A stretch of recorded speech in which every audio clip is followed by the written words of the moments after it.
2 Timothy 2:4. No man that warreth entangleth himself with the affairs of this life, that he may please him who had chosen him to be a soldier.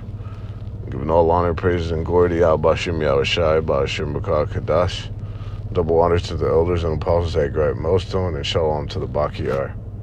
I want to get this word warreth in the Greek and show how, just as the Most High is a man of war, that the house of the Most High, his men, is structured and likened into a military unit, man, an army.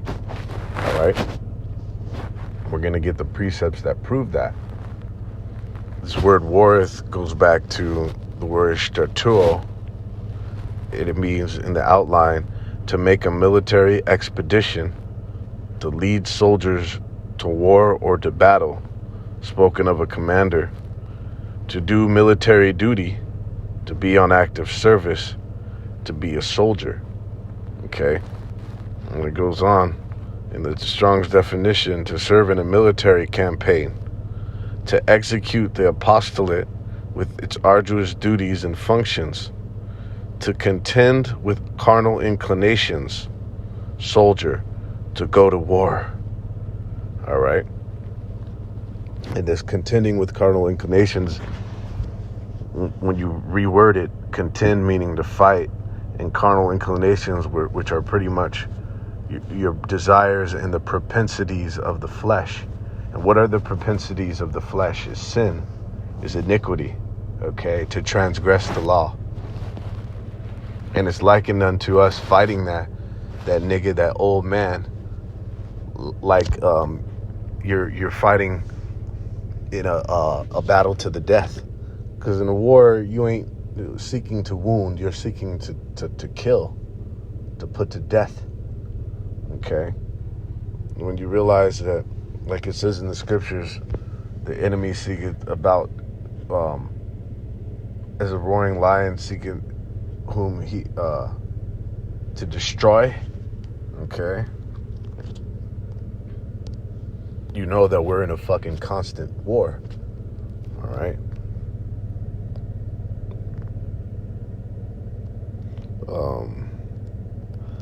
As a lion, let's see what that says. Oh, fuck.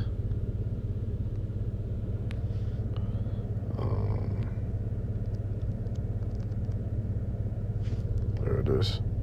1 Peter 5:8. And the KJV reads, be sober, be vigilant, because your adversary, the devil, is as a roaring lion, walketh about, seeking whom he may devour. All right? You have Esau, Edom, the fucking adversary to the earth, who this is indeed, and the heathen nations who are seeking to destroy us at all times, man. Okay? Going into that Psalm 83. And then you have him presenting you with those carnal inclinations, that wickedness, things to please the flesh, to draw you away from the Most High, so he can fucking, so you could be ultimately destroyed. Like it says, him accusing you, the accuser, him fucking petitioning to the Father to have us destroyed, putting the bottle to him, right? So it's a incessant fight coming into this truth, man, into this ministry. It talks about how you make yourself a prey when seeking righteousness, man. Okay, so it's indeed a war, and as it now is a spiritual war, it's going to turn physical. Okay, scriptures tell you that the Most High is going to turn his fishers into hunters, okay? And that Israel is going to be his battle axe and weapons of war, okay? So we're to internalize the fact that we are in a military expedition, man, a military campaign, and to operate as such, okay? We don't have time for fun and fucking games in the slightest, man. And you listen to Apostle Rakah, one of our commanders, all right? He goes into how a man, especially in this truth, is supposed to have an edge on him, man, okay? And is not supposed to be in a soft fucking lost spirit that the world is in, man, and that these captains are in. These captains save a whole niggas and spics out here, all right, that are all into their women that have grown quabas. These men that have grown quabas being around women, like it says, don't keep company with fucking women, man. Okay. But that's why it's instilled in us to maintain the edge on us, man. And when you look at the filth and wickedness of this place, it talks about oppression making a wise man mad any fucking way. You can't be anything but discontented and enraged in this place, okay? If you have your cap on straight, so to speak. All right? So, and in war, you are looking at your enemy, man. You're being aware of who your enemy and who's the motherfucker who's trying to take your life. All right? And one of the forms of that is not just fucking physically with this devil, with all the pollutants that he has, but it's through his enticing our people to do wickedness, man. See? What is it? What are the affairs of this life?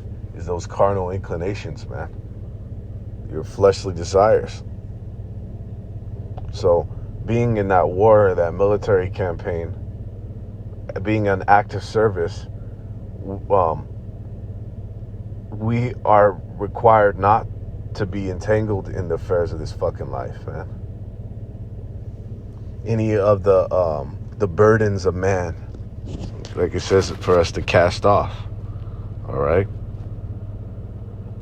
And that is one way to pleasing Yahweh Shem Yahushai.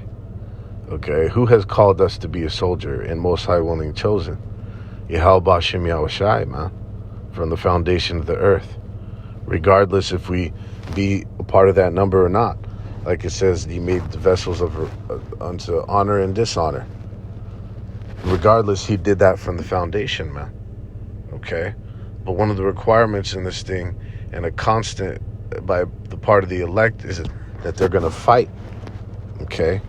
They're going to fight against the pull and the pretty much the attachments of this place, man.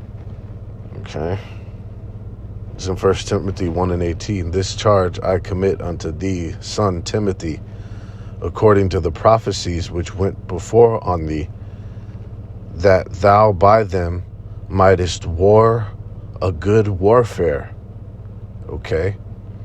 It's another word for that phrase is fight the good fight. Okay?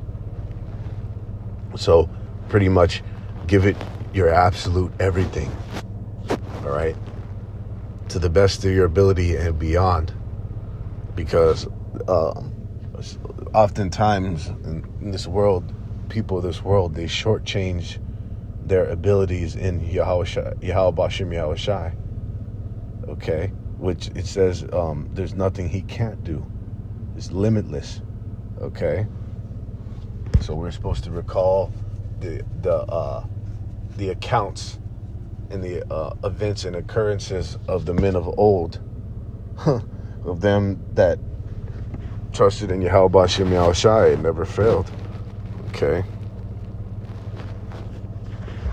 So once again, Most High, in another precept, is calling us to be warriors, man. All right. It says in 2 Timothy 2:3, thou therefore endure hardness as a good soldier of Yahushua Hamashiach. All right, that word hardness, it enduring goes into being made hard, being stiffened, being toughened. All right. Another word is to be calloused, meaning it's not that you're lacking care or concern, but simply that you're being made the pain. All right. The pain of the afflictions is not gonna fucking take you out. All right. That you fucking you tough that shit out. For example, like into motherfuckers with a pain threshold. All right. They're required to go outside of themselves when they feel like, for example, physical pain. All right. I remember when I was 19, my fucking appendix ruptured. All right. Violently.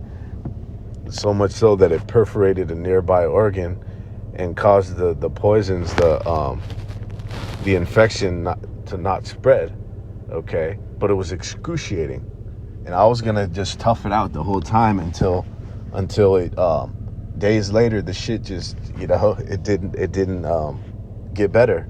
But I was, by all intents and purposes, according to all the surgeons and doctors, I should have been a fucking dead man, because my shit ruptured, and it was like 3 days after that I got medical attention, man.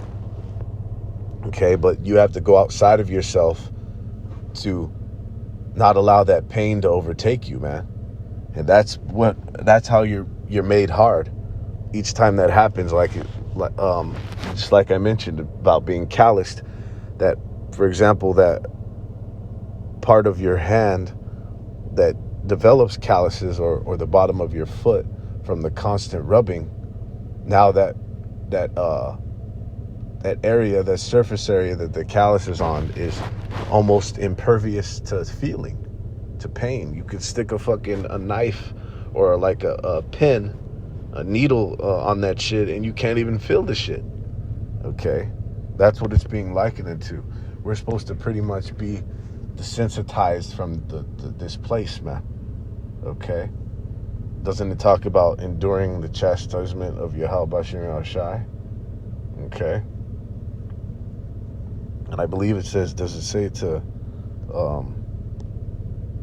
not to rejoice in it, but to cherish it, so to speak. Let's see what it says.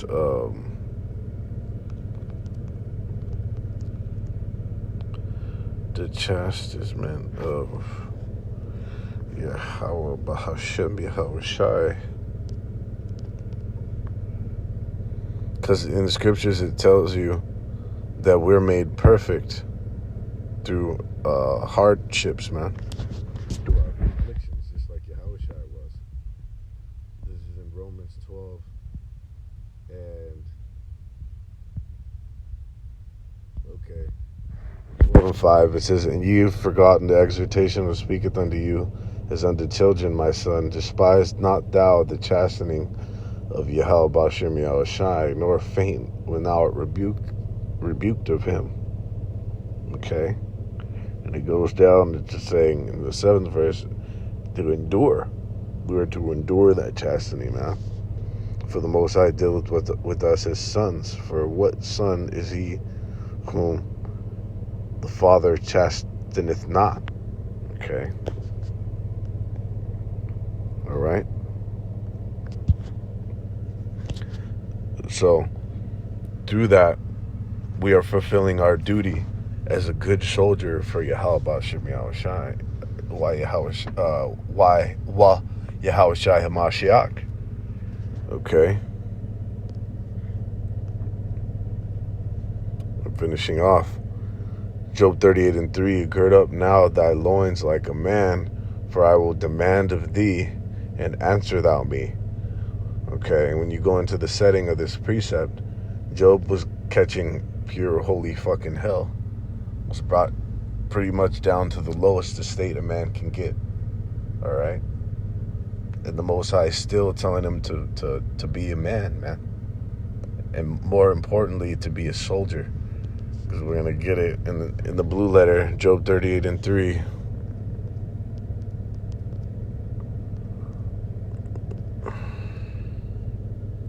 The word man goes into to be a warrior, gabar. We know what that is. But not just a man, it says a strong man, a warrior, emphasizing strength or ability to fight. Okay? A valiant man. See? So the Most High is not just requiring us to be a strong man, but to be a warrior. Okay? But to exhibit those qualities of strength, all right, and the ability to fight the fucking flesh, okay, all the pretty much the shit that anchors a man to the affairs of this life, okay, and ultimately that's what the Most High is doing to his elect. He's making them hard. He's bolstering them in their warrior status, man. Those qualities he's beefing up in the house of David, okay? And that's why the scriptures say that the house of David is waxed stronger, man. All right? Because the processes that the Most High has these men undergoing, all right? This was all pretty much fucking extensive training for the times that we're about to come into. For the current time, absolutely, as well, but it's all a build-up to the climax, man. All right? The time of fucking tribulation that the world has never seen, all right? And then gonna culminate in Yahushua's return, the ultimate destruction of this world being bathed, fucking soaked in fire, all right? And then the hunting, all right? So with that, all honor, praises, and glory, dominion and power to Yahweh Ba'ashem Yahushai Ba'ashem Makar Kadash.